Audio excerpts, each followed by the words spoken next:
I'm Michael Snyder, Professor of Genetics, and I direct the Center for Genomics and Personalized Medicine here at Stanford University. 史丹福大学遗传学系教授 Dr. Michael Snyder 是将大数据带入医学领域的先驱，致力推广个人化精准医疗。办公室墙上挂满了在顶尖期刊发表的研究。日前在一个长寿论坛上，也分享了自己实验室在自然医学期刊发表，每个人对不同食物的血糖反应可能不一样。本身也是糖尿病患者的教授，解释全美有近一半的人口不是糖尿病前期就是患有糖尿病，而现在透过 CGM 持续血糖监测穿戴式装置，就可以在细分糖尿病帮助个人化预防治疗。Diabetes isn't just one condition. There are many different subphenotypes. And so, for example, there's muscle insulin resistant, there's beta cell defects. In fact, most people don't realize I'm a diabetic. I have a beta cell defect. There's also hepatic insulin resistance, meaning liver insulin resistance. There's incretin, that's a hormone that people have defects in those. So there's all kinds of different conditions that make up diabetes. And some people have one, some people have combinations of all those things I just mentioned.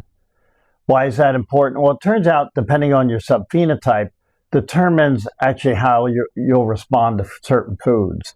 So, for example, if you're a muscle insulin resistant, you'll spike to potatoes and pasta, but not if you're insulin sensitive. Likewise, if you have a beta cell defect, you'll spike to potatoes. So basically, your response to foods depends on these subphenotypes. In the past, you'd have to get your subphenotype measured in a research study or a clinic where they measure muscle insulin resistance. It takes a long time, costs a lot of money. But amazingly, now they have these continuous glucose monitors that measure your glucose every 5 minutes. You can pick one up in a drugstore. They're not very expensive.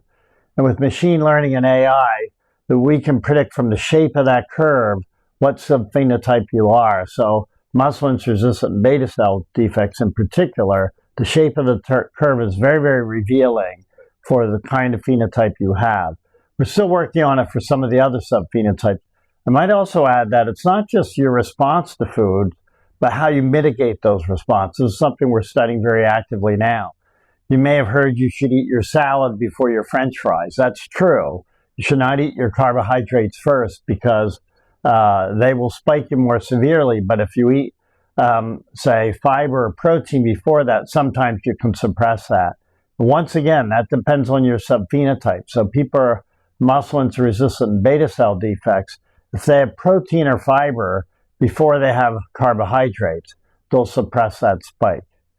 And just an interesting side note, most people spike to white rice. In fact, white rice is worse than ice cream for most people.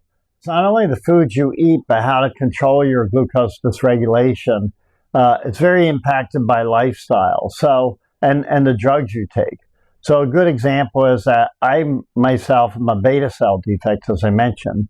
I actually was a runner and I shifted from, which kind of worked for keeping my glucose under control, but it was gradually getting worse and worse with age, which is typical. So I switched to weightlifting with the thinking that increasing muscle mass will, in fact, decrease, will help with my glucose regulation. That muscle is thought to be very important for that. Well, in my case, it didn't work well at all. I, in fact, gained 10 pounds of muscle mass. That part worked. I lifted weights every day, gained 10 pounds of muscle mass, but actually it didn't help my glucose at all. And that's because I'm a beta cell defect. It doesn't matter how much muscle I have. It's not going to help me release insulin from the pancreas.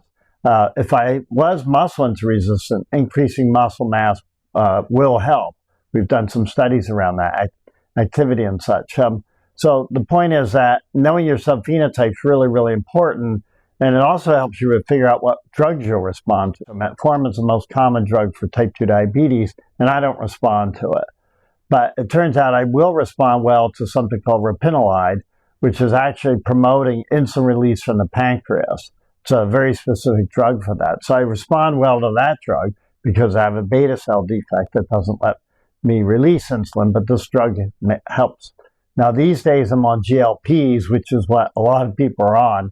They work really, really well for controlling glucose, but they do cause muscle mass loss and weight loss. So you really do have to personalize the drugs you take, the foods you eat to optimize your health.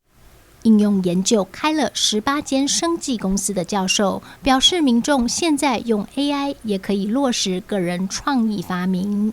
Now with vibe coding, you can develop your own algorithms without even knowing how to code. And in fact, we're running a class. They're all independent. So you can take this class and learn how to do vibe coding. And what does that mean? It means you actually give it some prompts. It writes the code and generates an algorithm. Show me what drug combinations will work best for what disease. So we set that up in this vibe coding class, taught people how to do it. The bottom line is now you can do this yourself if you have a very creative idea, if you want to track your menstrual cycle. This is a whole new era where we're all going to become facile with building our own tools for managing our health. And I think that'll be the future.